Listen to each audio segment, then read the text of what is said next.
tell.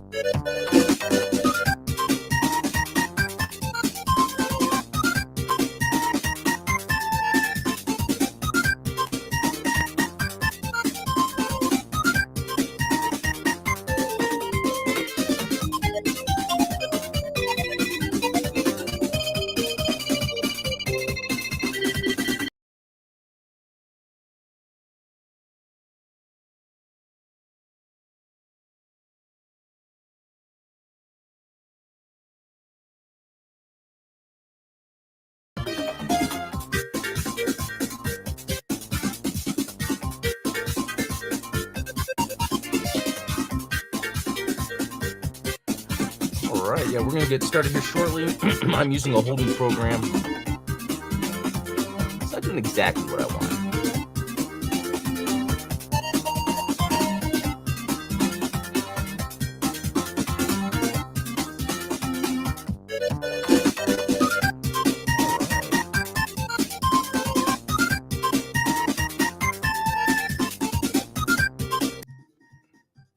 Okay.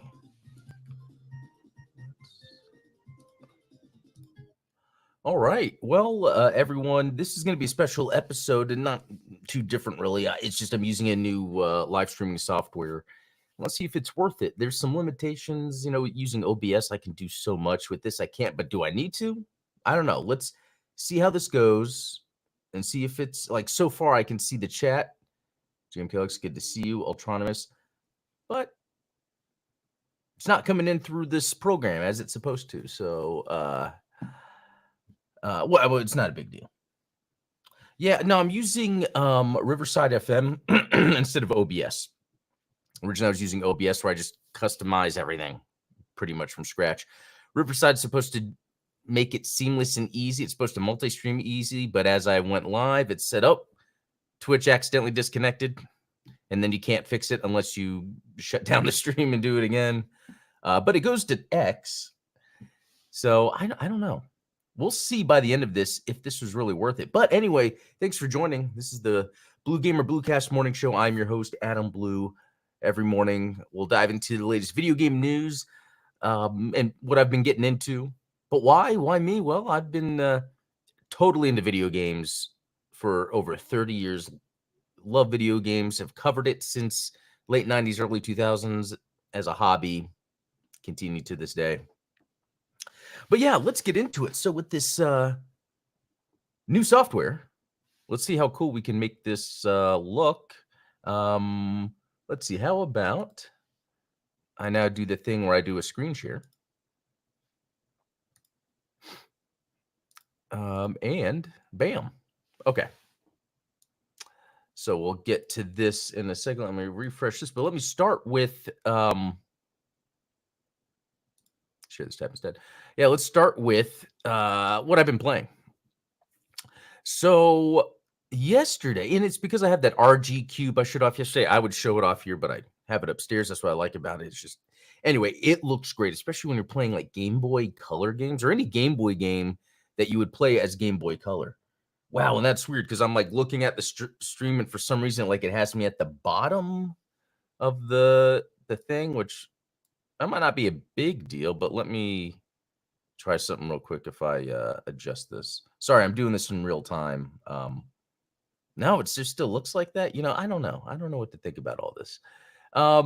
Anyway, Castlevania Legends is super basic, but like for being on Game Boy, it's actually pretty good. It's competent. It's one of those where it's not cheap once you figure out what it's doing. And this came out in 97. So this is when Symphony of the Night was already a thing, right? So it's fun to play a game like this when it's the predecessors have already done more, and because I wonder how much then gets incorporated into that. But Game Boy's so limited, yet there can be a lot of fun games out of that.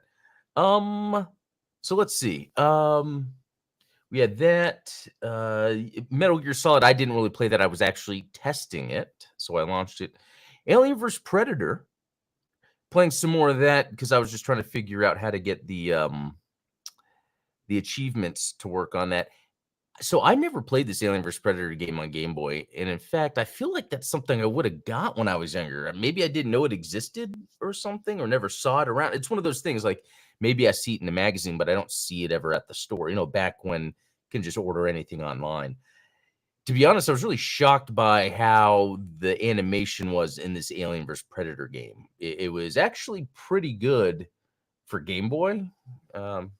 It was shocking. I might revisit that, but what I need to do is find the correct ROM that will then log my achievements. And then Castlevania: The Adventure, I want to say this is the one that came out like in 89 or 90. I just launched it. I didn't really play it too much. Although it says I have an achievement. It's not that great. Oh yeah, I do have an achievement. I guess it's like when I got like the first upgrade or something. Let's see if I click on it. Power Whip. Yeah, I get the Max Whip upgrade. Which, again, this is why I like the retro achievements. I can kind of see, like, what have I experienced in this game? What have I not yet? Like, for instance, what was this one? Halt evildoers. Obtain the Wind Soul weapon. So it's kind of cool how, yeah, the 97 Castlevania on Game Boy really added and incorporated a lot more gameplay elements. Okay, so here's the interesting game I played yesterday. It's called 2842890. No, I'm just joking. This just came out yesterday. What is it? It's a Capcom game. And do I have... Let me look real quick. It's called Kunitsugami, Path of the Goddess. You probably heard of it because I think it was shown off before and it looks really good. So what it is, it's Capcom. It's a Japanese, like, pseudo mythology themed action RTS. So when I was playing it, it's almost third person, but almost more isometric. It's very interesting. And as you play the game, you're actually just going up to things and almost like resource gathering, assigning people. And it's almost tower defense because there's like this path for the goddess that you have to just clear so she can get by. And so it requires clearing areas, assigning people places, and then there'll be waves of enemies coming that not only can, the people you set up fight, like in a tower defense way, but you have it real-time combat. You could run up and do combos and kill and upgrade. And this was really cool. It is so cool that it's something, and it comes out the 18th. I'm probably going to get it because it's just this perfect blend of RTS and action where I can strategize for a while if I want to, or switch to the real-time combat stuff. Done really well. Graphics look great. Awesome art. Like, I'm surprised this game exists. It's like one of those things where, maybe Capcom wants to throw out like a new idea every once in a while to see what sticks, because, usually Capcom's really on point with their IP and how it plays, very modernizing things. But this definitely is cool. So yeah, check that out. It's called 2842890. No, I'm joking. It's since the demo just came out, it probably just hasn't populated over, but it's Kunitsugami. But if you just search Path of the Goddess, I'm pretty sure you're gonna find it. Anyway, definitely recommend that. Capcom, all that. All right. I want to see if there's anything else from what I was playing yesterday. No, that's about it. I had a pretty busy day yesterday, but I did get a little bit of gaming in. Like, you can see that demo, 16 minutes. I only played 16 minutes, but I had a lot of action within that. That's interesting. 16 minutes, I'm sold on the game. That says a lot. Okay, I think my dog is going crazy. Hopefully she doesn't barge in here. Let's see. What else did I pull up here? So I have to do this thing where I click share this tab instead. I actually like that. And I think, I wonder if, does OBS do that? I don't know. I just like how easy I can share the tab. So it's not showing like the rest of my browser window or what I'm searching. That's a cool way to keep it clean. But, okay. So yeah, Capcom, they had their thing. So they announced that demo. Had more information on the Dead Rising Deluxe Remastered, which Again, it seems like it's just a full-on remake since it's using the RE engine.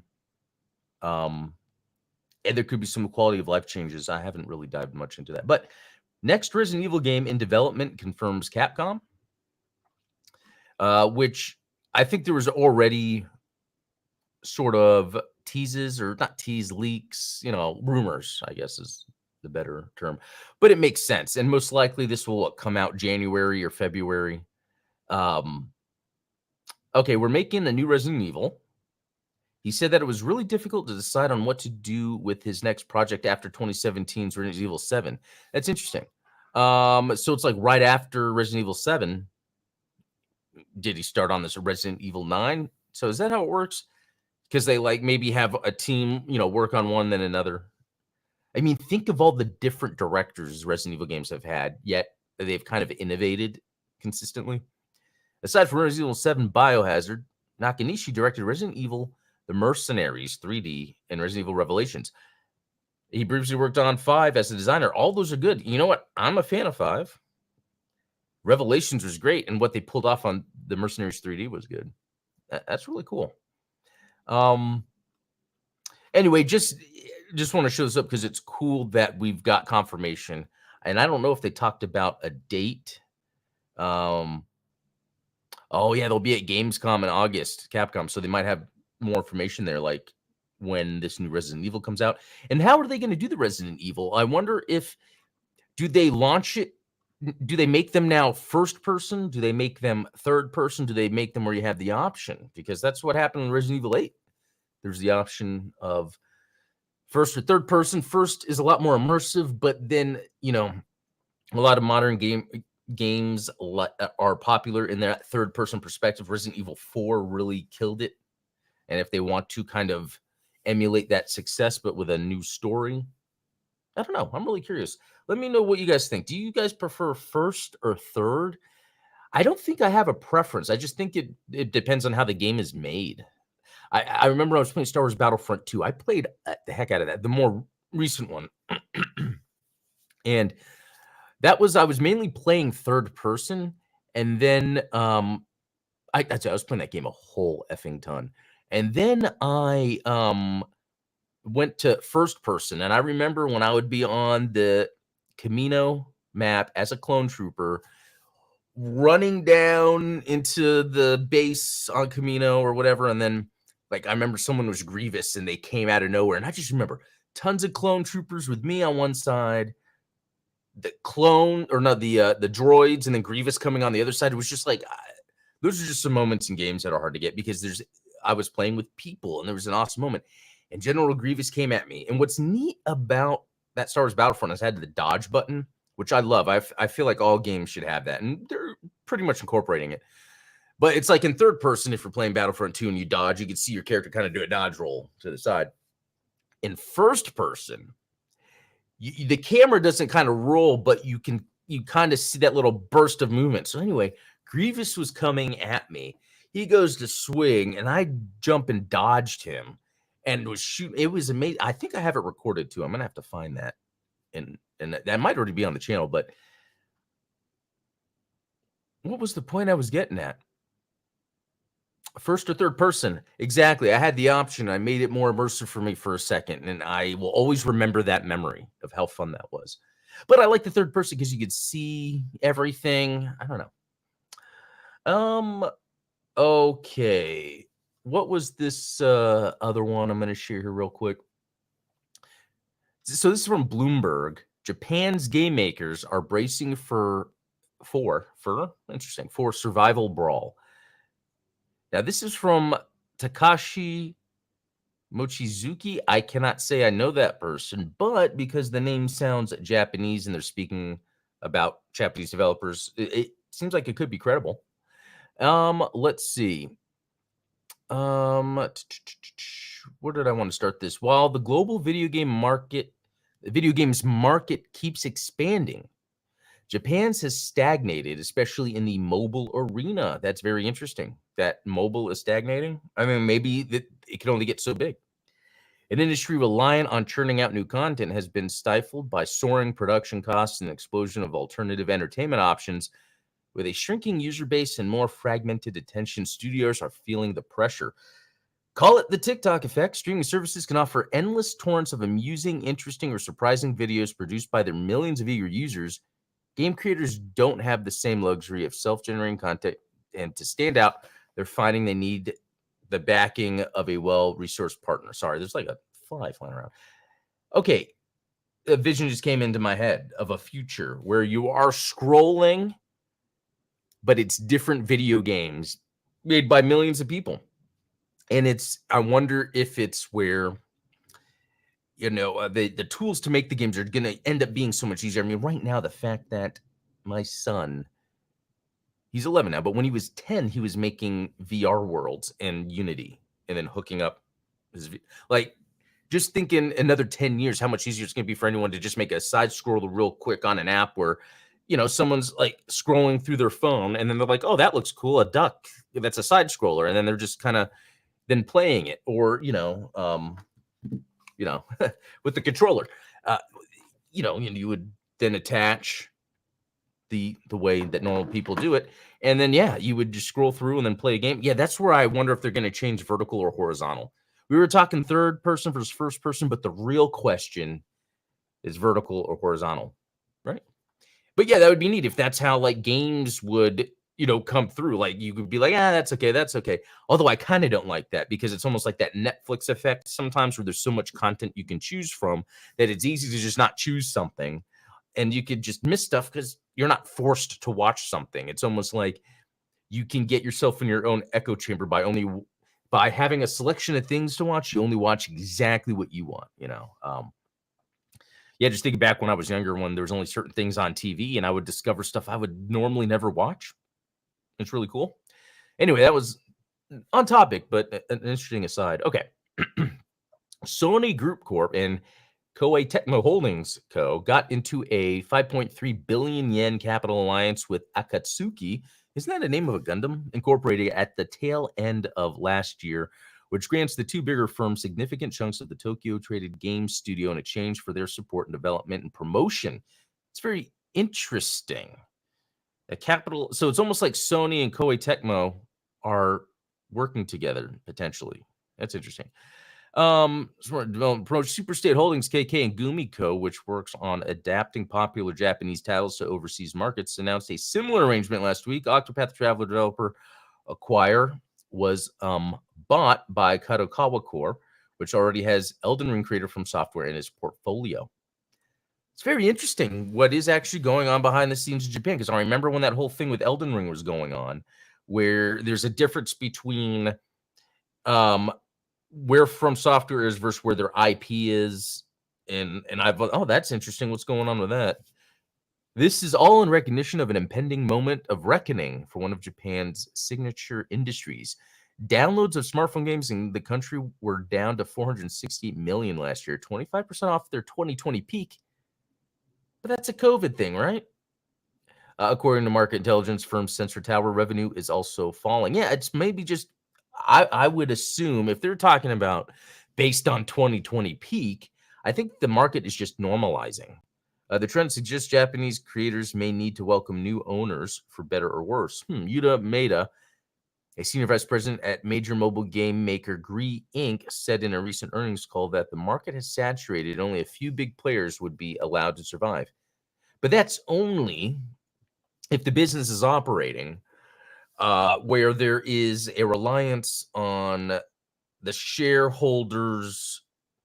What am I trying to say? Basically, where they're like, we need more money. Yeah, we need more money. Oh, you can't? Okay.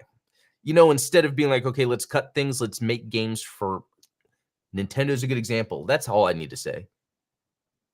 These companies might not be working out, but look at Nintendo. I don't know. Big foreign publishers like China's MiHoYo Co. joining the fray and adding competitive pressure is making the situation worse for the locals. Major domestic publishers are narrowing their focus to sustaining the profitability of their biggest existing titles at the cost of new projects and contract work for smaller firms. Okay, so that's bringing up another good point maybe I didn't realize is even though we're past this kind of COVID era where it maximized the marketability, during that time, a lot of new games companies were forming that can then be that were leveraging what was going on during COVID to make them big enough to be competition. So when they're talking about new owners, I think that's what they're trying to get at, is in order maybe to compete, you kind of have to work together. Oh, that's a new one. Square Enix Holdings, one of the highest profile firms in Japan that outsources many projects, said that it will make fewer games going forward. Okay. Yeah. Because a lot of titles in development are getting canceled recently and competition keeps getting harder, there's not much that small studios can do to survive without financial ties with bigger ones, said Naoko Kino, who runs consultancy firms Kiosko in Tokyo. The consolidation push runs the risk of what we've seen happen at Embracer Group, which went on a big acquisition spree before having to cancel many projects and lay off thousands. Yeah, that's so interesting because there was good intention behind that. But there's so many risks that are involved. Again, once that whole COVID thing kind of messed up everything, but at the same time, the length of video game development is one of those things where you have to be careful. You can't make a game just because of a trend, because if a game is going to take 3 to 5 years to develop, that trend is going to be over. So as much, I would say sometimes games have trends, but it's better to take those gameplay elements and integrate them in your own trend. I think a good example is like Fortnite, and then let's say XDefiant. So Fortnite comes out, becomes big. A lot of games try to do these battle royale things. Doesn't really work. Some get close, like Apex Legends, because it's different enough. Ubisoft decides to come out with their own first-person shooter that's free to play, but they don't go battle royale. Instead, what they do is they take the Call of Duty formula, which is not free, and then except for Warzone, but that's completely different than what XDefiant is. And XDefiant says, hey, let's take what's fun about Call of Duty and make that free. So Ubisoft has their own, they're going to develop their own first-person shooter, and work on it. And they're like, okay, we'll make it then play like Call of Duty. And to be honest, XDefiant is good. I think now when I have my little need to go online and play an FPS, it actually is XDefiant. The last time I played, it was XDefiant. And I had played Call of Duty, and I was like, and then XDefiant. And why is it? It's with XDefiant, it plays just like Call of Duty, but there's enough in the difference of the feeling and the universe and what you're in. Anyway, the Japanese game industry went through a big consolidation phase in the early 2000s, which created firms such as Square Enix, Sammy Holdings, Sega Sammy Holdings, Koei Tecmo, Bandai Namco. I remember when all that went down. And back then, I mean, my first thought was like, oh, crap, what's going to happen? And, for the most part, pretty good. I mean, look at how far Sega has come, even though right now, apparently, just like that's funny. It seems like it's any of these Japanese companies right now. They're all, it's not like one company messed up. It's just an industry-wide thing. And then there were people or articles coming out about like, hey, Microsoft should buy Sega. And I know they just got Activision and people were all like, oh no, Monopoly. Microsoft should buy Sega. And the only reason I say that is because Microsoft had always been working with Sega to try to do the best they could for the video games market. Like the Dreamcast was built on Windows. And when the Xbox came out, originally, Sega and Microsoft were going to do some sort of deal where they were going to help them with the next console. But then it was like, Microsoft's like, well, we're just going to do our Xbox. And then a lot of Sega exclusives came to Xbox to me. Because like after the Dreamcast, the next console I bought was an Xbox. I think that checks out. I think that does. And what was the first game I got on Dreamcast? One of the first, or one of my favorites, Dead or Alive 2, because I forget when that came out. What was the first game I got on Xbox? Dead or Alive 3. And then Halo, but I didn't actually care for it as much as Dead or Alive 3. And then Xbox kind of continued with the online play, 4-player controller ports, that Nintendo ushered in. Xbox was carrying that Sega legacy on. So yeah, that's that. Interesting. We'll see what happens. I think this is just another phase like they were talking about in the early 2000s where things are going to change a whole lot. Let's see what's next. 10 video games with the wrong rating. What? Where's the article?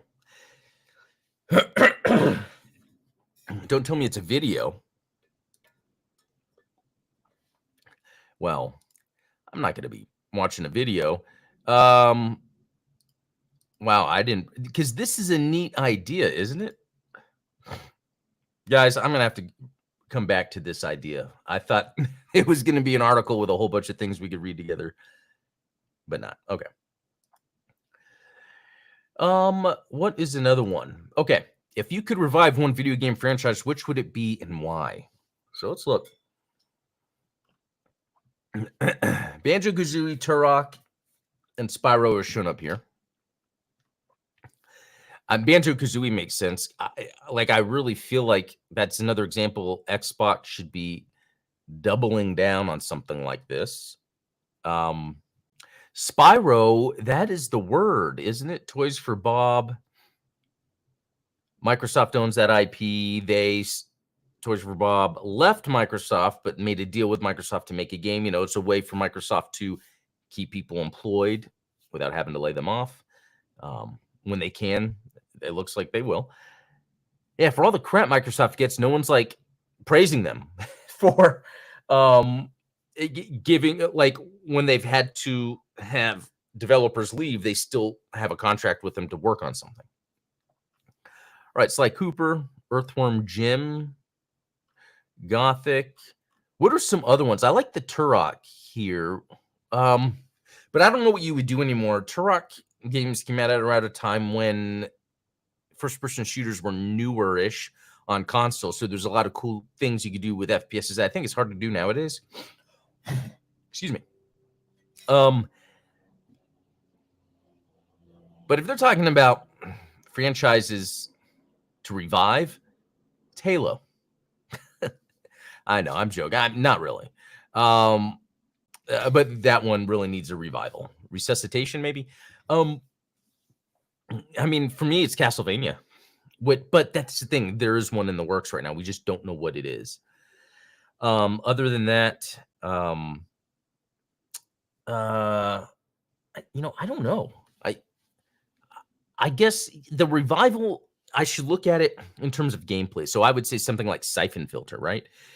Because at the time, Siphon Filter had really cool tactical third-person spy action that, with Omega Strain, I thought was like the best that genre could get. And it kind of went on the wayside. You know, they had things like Conflict Desert Storm. Was it Ghost Recon? And then I felt like that stuff kind of went away.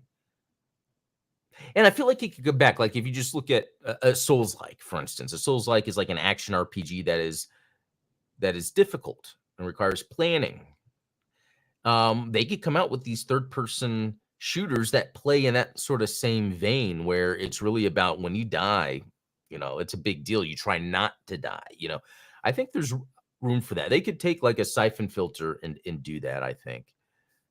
It would be pretty neat. Okay, well, so I want to, that's going to be it for today's show, but I wanted to end this with, this was my first time using this app for this live streaming, and to be honest, I don't think it was worth it. I don't think it was. You know, you have total control with OBS, but with this, like, okay, the ease of use is really just the setup. But once the setup's done and then I'm just doing stuff, I need more options. So I might have to just not use this. Anyway, let me know what you guys think. I'm going to have to test how the X thing went. It's streaming on X, and I'm going to, because I could probably just do that through OBS anyway. I found that very interesting. If anyone has any questions about live streaming stuff, yeah, reach out to me, because I'm trying to always figure out what's the most optimal way to do this. I like that this is done in the browser. I don't like the audio quality, but OBS sometimes crashes. So I don't think we'll ever have the ultimate answer to that. But anyway, guys, thanks for watching. I'm going to get to work. This was good. I will see you guys tomorrow, probably back with OBS. So it'll all be good. But anyway, talk later. See y'all.